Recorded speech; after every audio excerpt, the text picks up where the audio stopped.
আগামী 12 এপ্রিল ত্রিপুরায় অনুষ্ঠিত হতে যাচ্ছে বহু প্রতীক্ষিত এডিসি নির্বাচন। ভোটের দিনক্ষণ যতই এগিয়ে আসছে ততই চড়ছে রাজনৈতিক পারদ। পাহাড়ের ক্ষমতা দখলের লক্ষ্যে রাজ্যের বিভিন্ন প্রান্তের রাজনৈতিক দলগুলো তাদের রণকৌশল সাজাতে ব্যস্ত। এই ধারাবাহিকতায় ধলাই জেলায় 6 নম্বর মনুছৈলাটা আসনে এখন প্রচারের তুঙ্গে শাসক থেকে বিরোধী সব পক্ষ। এই কেন্দ্রে চতুর্মুখী লড়াইয়ের ময়দানে রয়েছেন রাজ্যের শাসক দল বিজেপি, পাহাড়ের ক্ষমতাসীন দল তীব্রমথা এবং বিজেপি, সিপিআইএম ও কংগ্রেস। প্রচারের একদম শেষ পর্যায়ে এসে ভোটারদের মন জয় করতে মরিয়া হয়ে মাঠে নেমেছে বাম কংগ্রেস শিবির। অন্যদিকে পিছিয়ে নেই কংগ্রেস প্রার্থী রতন পাল। তিনিও প্রচারের শেষ মুহূর্ত পর্যন্ত চষে বেড়াচ্ছে এলাকার অলিগলি। মিছিল, সভা এবং ব্যক্তিগত জনসংযোগের মাধ্যমে ভোটারদের আশীর্বাদ চাইছেন তিনি। ভোটের সময়সীমা প্রায় শেষ। প্রচারের উত্তাপে কাঁপছে পাহাড়। একদিকে শাসক ও মথার গদি রক্ষার লড়াই, অন্যদিকে বাম কংগ্রেসের হারানো জমি পুনরুদ্ধারের চ্যালেঞ্জ। সব মিলিয়ে মনুছৈলাটা আসনের লড়াই এখন আক্ষরিক অর্থে কাটে কি টক্কর।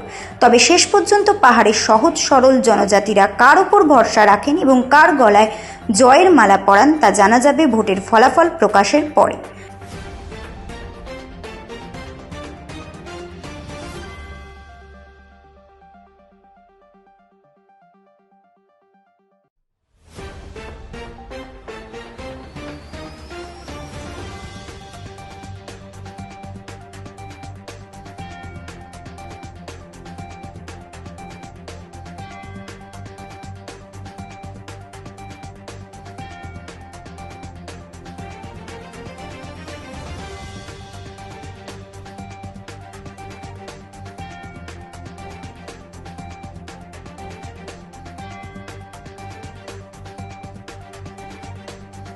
আমি প্রত্যেকটি পাড়াতে গিয়েছি, জনগণের সাথে আমি ডোর টু ডোর প্রোগ্রাম করেছি এবং জনসংযোগ কর্মসূচি নিয়েছি। আমি 100% আশাবাদী। যার কাছে গিয়েছি গণদেবতারা প্রত্যেকেই একটাই জিনিসে বলেছেন যে আপনাকে আমরা এবার আশীর্বাদ করব।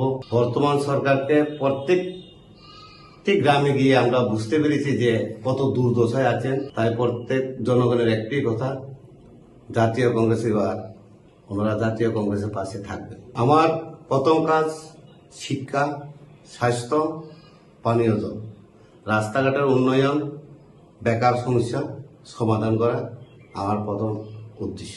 আমাদের প্রচার আজকে একটা লাস্ট র্যালি ছিল আমাদের এখানে মাসলিতে, আমরা করলাম বাইক র্যালি।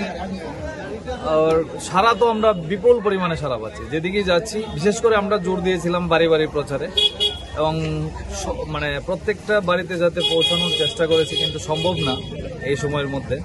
কিন্তু যতটুকু পেরে মানে যাওয়ার চেষ্টা করেছি, আমরা যতটুকু মানুষের কাছে পৌঁছেছি ব্যাপক সারা আমরা লক্ষ্য করছি। সিপিআইএম খাতা তো অবশ্যই খুলবে। ত্রিপুরা রাজ্যের মানুষ বুঝে গেছে যে বিজেপি মুথা সরকারে একসঙ্গে, মন্ত্রিসভায় একসঙ্গে, আর এডিসির মধ্যে এই যে লড়াইয়ের নাটক, এটা যে একটা সম্পূর্ণ স্ক্রিপ্ট তৈরি করা নাটক, এটা এই এলাকার জনগণ, সারা রাজ্যের এডিসির জনগণ সবাই বুঝতে পেরে গেছে।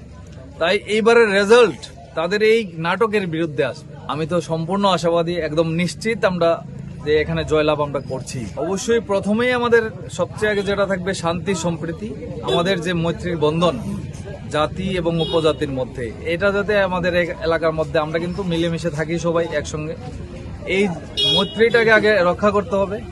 তারপরে আমাদের পাড়ার মধ্যে, গ্রামের মধ্যে যে ধরনের ছোট ছোট সমস্যাগুলো আছে সবগুলোই আমাদের নজরে থাকবে। আপনারা জানেন এই সময়ের মধ্যে বেকারের সবচেয়ে বেশি সমস্যার মধ্যে আছে বেকাররা, কর্মসংস্থান নেই। আরেকদিকে নেশায় মানে সবাই নিমজ্জিত।